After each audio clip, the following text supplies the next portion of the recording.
Eu vim aqui mostrar para vocês, dando sequência lá ao nosso conteúdo que nós estávamos estudando quando estávamos na escola, figuras de linguagem, tá?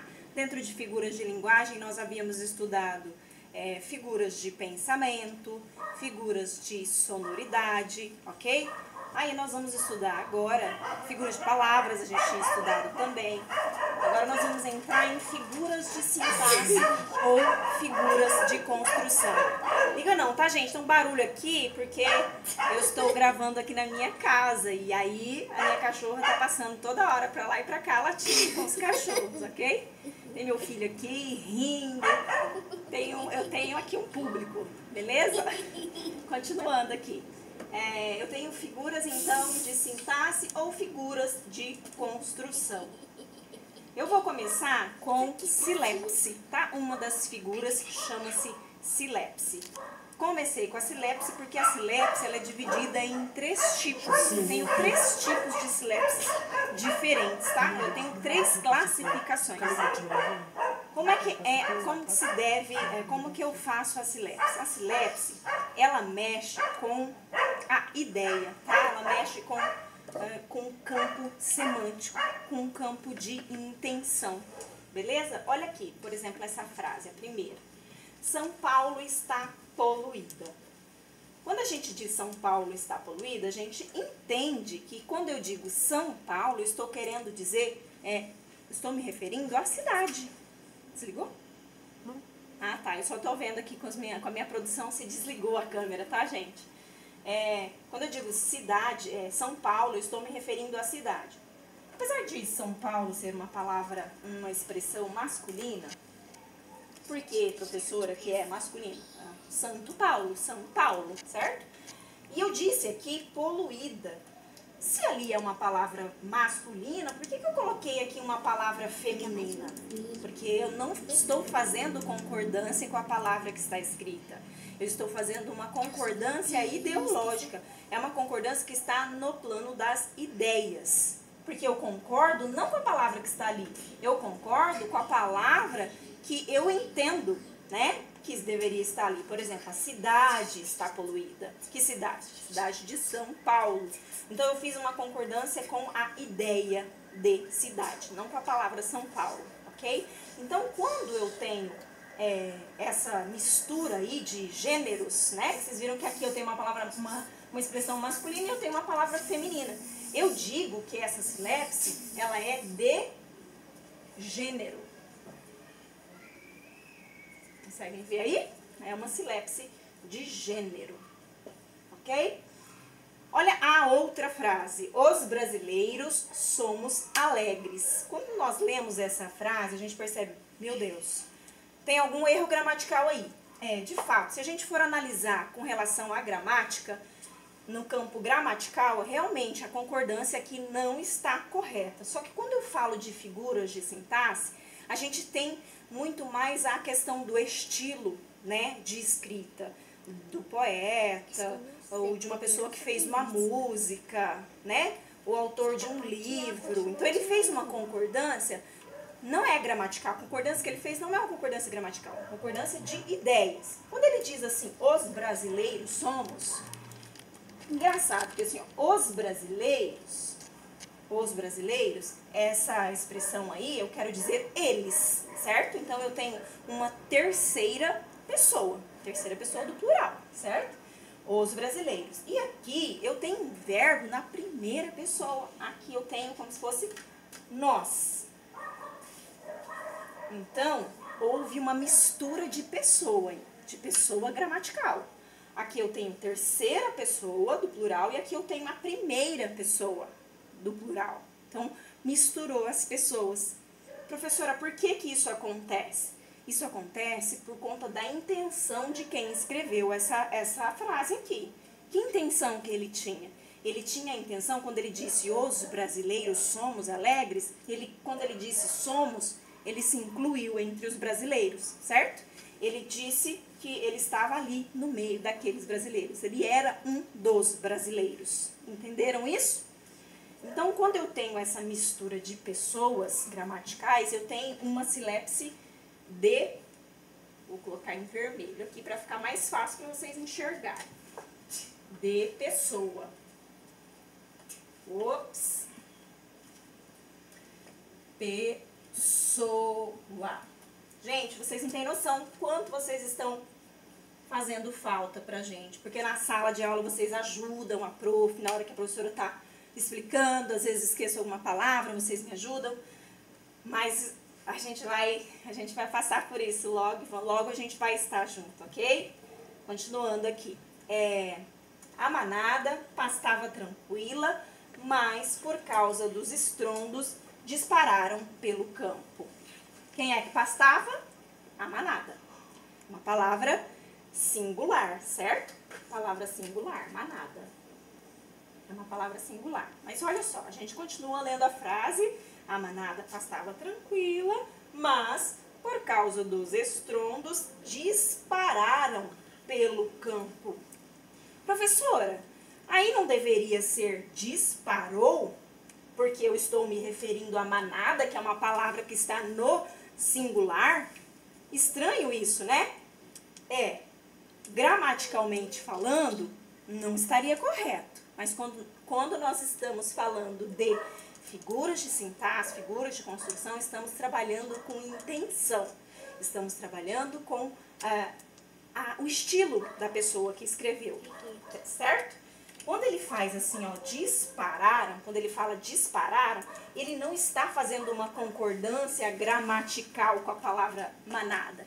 Ele está fazendo uma concordância com a ideia que a palavra manada traz. Qual é a ideia que a palavra manada traz?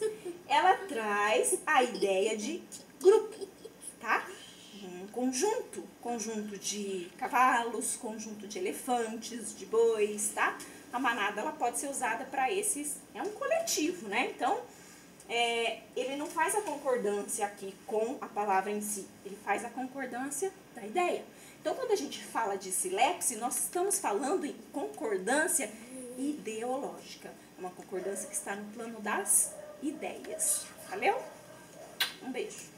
Sequência aqui, pessoal, em figuras de construção ou figuras de sintaxe, nós temos aqui um parzinho, tá? Que é a zeugma e a elipse, beleza? Coloquei as duas juntas para explicá-las juntas, para que vocês possam entender uma diferença assim bem leve, bem sutil entre as duas, ok?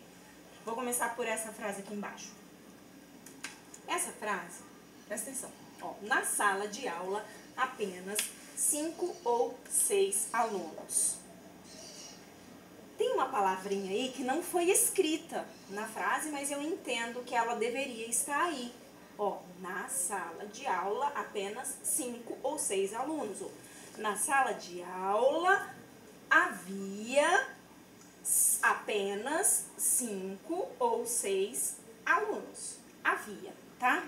É a palavra que foi escondida aqui, tá? Então, eu digo que essa palavra estava subentendida. Ela não estava escrita, não estava expressa, mas eu entendo que ela deveria ou poderia estar ali, ok? Então, estamos diante, nessa frase aqui, estamos diante de uma espécie de uma elipse. O que significa elipse? Elipse é algo que está escondido, subentendido dentro de uma oração, dentro de um contexto, certo? Algo que não está expresso, mas que eu consigo perceber claramente pelo contexto, beleza? Olha a diferença bem leve que existe entre a elipse e a zeugma. Aqui eu tenho um caso de zeugma. Como? Olha, ela gosta de geografia, eu de português. Quando eu digo ela gosta de geografia, eu de português, eu chego aqui, ó, eu de português, o que eu quero dizer? Eu gosto de português, certo? Eu quero dizer eu gosto, mas o gosto tá aqui? Não está aqui, mas ele foi dito onde? Aqui, ele foi dito anteriormente. Então, é aí que mora a diferença entre zeugma e silepse. Zeugma e elipse, desculpa, tá, gente? Zeugma e elipse. Qual que é a diferença? Na elipse, a palavra está subentendida, ela não foi citada em nenhum momento do contexto. Já na zeugma, a palavra foi dita uma vez e foi omitida na segunda vez. O verbo gostar foi dito aqui, mas ele foi omitido mais adiante, certo? Aqui eu poderia dizer, ela gosta de geografia, eu gosto de português, certo? Essa é a diferença, uma diferença assim bem leve. É que na zeugma, a palavra ela foi mostrada num contexto anterior e mais adiante ela é dita, ou ao contrário, é isso mesmo, ela foi mostrada no começo e foi omitida num segundo momento, tá, gente? A prof não está acostumada com essas coisas aí de câmeras e filmagens, mas a gente está se virando para ajudá-los, ok? Então, eu espero que vocês tenham entendido. Então, ficou assim, ó. Ela gosta de geografia, eu de português. A palavra foi dita anteriormente, mas foi suprimida, foi omitida mais adiante. Entenderam? Eu espero que tenham entendido. Um beijo e até mais. Figuras de sintaxe e figuras de construção, a gente trouxe outras classificações para vocês, tá? Essa frase aqui, olha, e grita, e chora, e esperneia. A gente percebe a repetição insistente de uma palavrinha, que é o e. Até coloquei destacado para vocês verem esta palavra. A classe gramatical dessa palavra é uma conjunção, certo? Então, houve repetição insistente de uma conjunção. Quando eu tenho uma figura de sintaxe que tem essa repetição insistente da conjunção e da conjunção nem, eu tenho estou diante de um polissíndeto. Professora, o que é isso, Senhor amado? Ó, vou escrever aqui, polissíndeto. Polissíndeto.